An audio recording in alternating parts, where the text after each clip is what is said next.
versus. It's a lovely sunny day in Liverpool. I'm not wearing these glasses as a fashion accessory, I must insist. Yeah, it is. It is a hay fever day in Liverpool for me. I'm with two handsome gentlemen either side of me. You need your glasses, lads. No prescription there. We were going to debate a subject, and one that I think they both love and care for, but have got a difference of opinion on who is best. My man Damian is going to fight in the corner of Luis Suarez and John. I've got the bad guy. I've got the good guy, Mo Salah. Who knew John would be the good guy? John, what separates the two of them for you?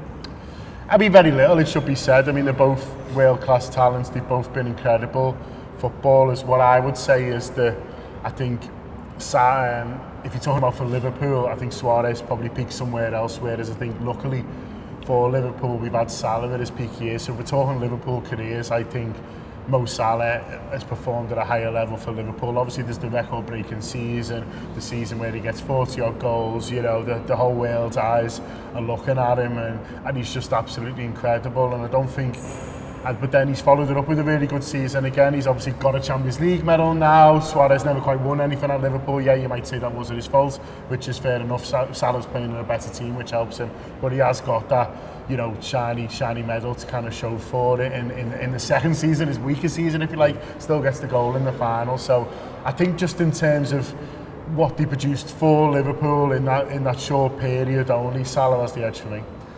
It is one that does divide opinion, and rightly so. They're both brilliant footballers. Yeah. But you think Suarez has got the edge?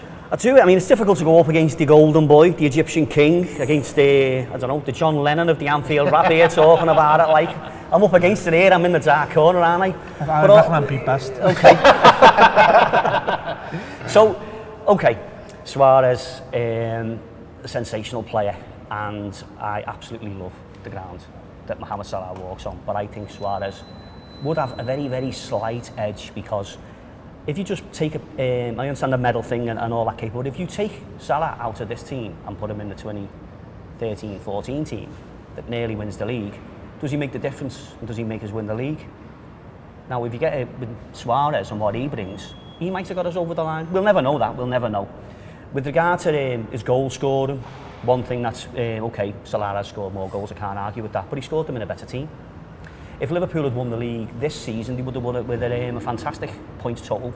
And had they won with 97 points, I think it would have been the second most ever. Whereas if Liverpool had won it in 2014, it would have been like the worst defence that's won the league since Leeds. And Suarez, almost single-handedly, like Maradona in '86 with Argentina, drags that team all the way.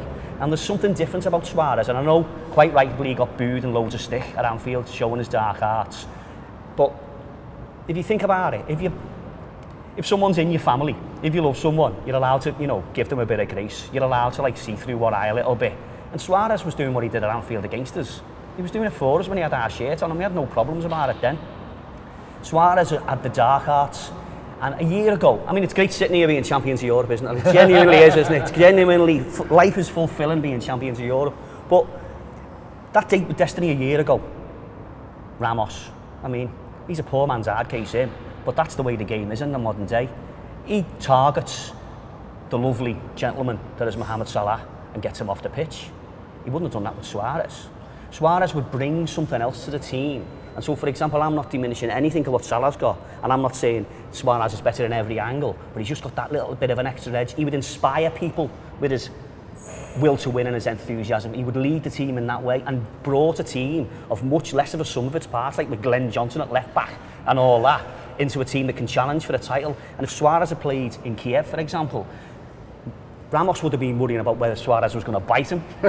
No, if anyone was going to leave the pitch out of them two, you know which one it was. And for that reason, I just think there's something in there with the dark arts, with the audibleness and with the will to win, that if you swap the two players into the two different teams, you wouldn't lose anything with Suarez and you might gain something. John, do you know when you watch these telly programmes sometimes and you go, you've got the devil on one side and you've got the angel on the other. I think that's what Damian's getting at a little bit. You've got the dark arts of Luis Suarez, but Mohamed Salah's so lovable, isn't he? His personal brand. I think even fans of other clubs taken. Yeah, look, Salah. he's a brilliant role model, isn't he? He's a brilliant role model for young people, for anyone who wants to go into the game. But don't underestimate him in terms of his steely determination to win. You know, he wouldn't have got where he is today without that fire in him, without that desire to kind of be the very best. And you see him when he goes onto the football pitch, and he goes on thinking he's the best player on the pitch. He goes on thinking he's going to be the one who's making the difference. He's the one who grabs the ball, 60 seconds into a Champions League final or whatever it was, and says, I'm taking this, don't you worry. He has got that bit about him. Yeah, he's not quite Suarez running around putting his teeth into people, but he's behind that kind of smile and that, that lovable face, there's a very determined man, and there's a man who's determined to get what he wants from football and to get what he wants on the football pitch. And so, people say nice guys finish last. Well, Mo Salah's finishing first, yeah, isn't he? And so, he's, don't worry about him too much. He can more than hold his own. We've asked some of our contributors what they think on the subject, and there's some of their views now. I mean, it's an almost impossible question, isn't it? Two icons of the game, two icons who've not just carried the hopes and expectations of Liverpool fans, but also fans of their own country. Luis Suarez with his famous handball in the World Cup in South Africa, and then you've got Mohamed Salah scoring the penalty that gets Egypt into the first World Cup in God knows how long. But if I had to boil it down to when I had to make a decision, and I have made the decision, as much as I love Luis Suarez and what he's done for Liverpool, I've got to go for Mo Salah for the simple reason that he's won a European Cup, he's paraded that trophy, and he's been absolutely instrumental in the revival of Liverpool Football Club under Jurgen Klopp. As important as Virgil van Dijk, as important, even possibly more so, as important as Alisson Becker. He's there, he lifted us last season, all right, it ended in disappointment. But I've never seen an individual season like that from any Liverpool player ever. And he's got the rewards for that at the end of this season. So for me, it's got to be Mohamed Salah. Mo Salah versus Luis Suarez, what a lovely dilemma to have to think about and dream about and watch them play. I think many clubs wouldn't have one player that is even half as good as either of them two in their entire histories, and we've managed to have two in the last 5 or 6 years. They're both absolutely unbelievable footballers, and both of them are iconic, as other people have already said. Both of them carry the weight of the world on their shoulders, not just Liverpool fans, everybody else there. But only one of them, in fact, no, both of them have made me gasp.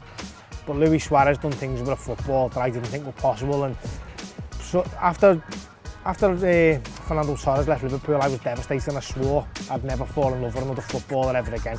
I know that sounds slightly pathetic from a man in his 30s, so being in love with footballers, but listen, it's what we're in the game for. Luis Suarez, that night against Norwich at Anfield when he scored the 4, when he lifted it over the defender twice and then slams it in with a side volley into the cop. The only time I've ever heard the cop make a noise that wasn't a guttural roar, it was more like, whoa, I can't believe what I've just seen. He dragged the team that contained Ali Sissoko at left back, Victor Moses playing in the midfield and then on the right. Martin Skrtel was a decent enough player but not great. Mignolet in goal, to very much the brink of winning the league. Now that wasn't a team that deserved to be anywhere near that league. He was unbelievable that season, and he dragged the level of other players up around him. The way he's gone on to do it at Barcelona as well, and for me, the way I come to the conclusion that he's the one for me out of the two is that I can say that he's the best player I've ever seen play for Liverpool Football Club. Now, what I'd caveat that with, I'd say he's the best player in terms of pure ability and what he could do with a ball, and Steven Gerrard is the most influential. Gerrard outstrips him 10-1 in terms of importance to Liverpool, but for me, Luis Suarez, with all the skills, all the gnarliness and all the delight that he gave me in 2013-14, that's why I choose him.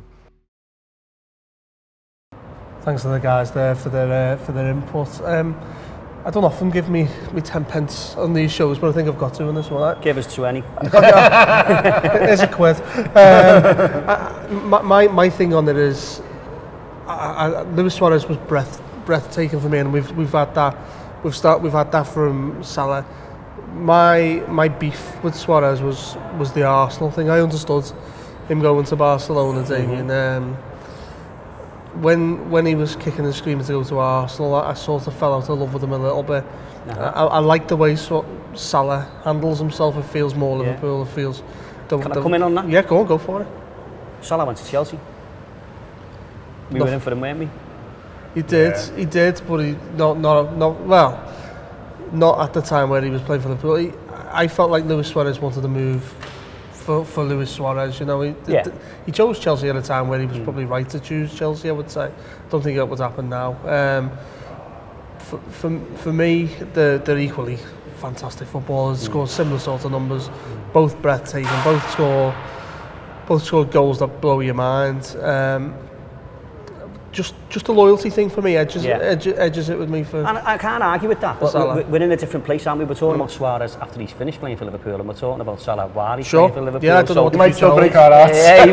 But he might need, you know what I mean? And if he does, and he goes on, and we get a breathtaking fee, and we don't waste the money this time, then it's a win-win all around, isn't it? Well, apart from losing them.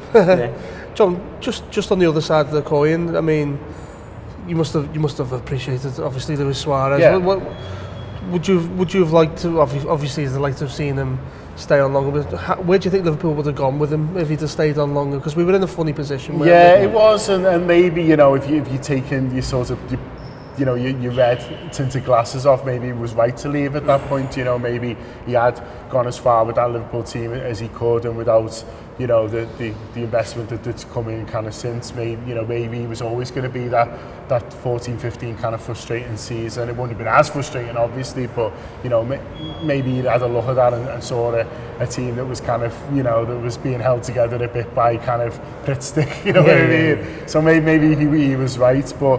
I mean, Salah is playing for a better team. I think Damian underestimates the 13-14 team a little bit, but I think generally, you can't deny that Salah's playing for a better team. But he's pushed that team on as well. Do you know what I mean? He's inspired that team. I think he's inspired Sadio Mane. I think he's inspired Roberto Firmino. I think he's pushed the team on, and I think he's brought more attention on this team as well. Look, last season, we couldn't go a day at the Anfield without someone from somewhere ringing and saying, "Can we come talk to you about Mo Salah?" And it was Liverpool Football Club who were in the final.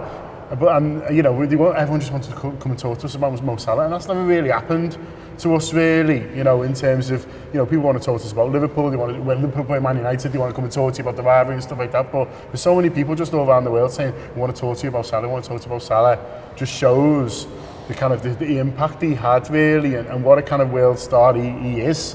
And certainly was a kind of that period, really, where no one kind of expected it. And we live in our little Liverpool bubble, don't we? And we, with Suarez, it was like, he's the best, he's the greatest. But was he really making big waves kind of worldwide? I'm not really sure. I mean, he gets his move to Barcelona, so he must be to a degree. But I think, that period last year when everyone in the world wants a piece of Mo Salah, where he's got murals going up in Times Square and all that. He's a world star. He's not even just a football star. He's a superstar. He's Times.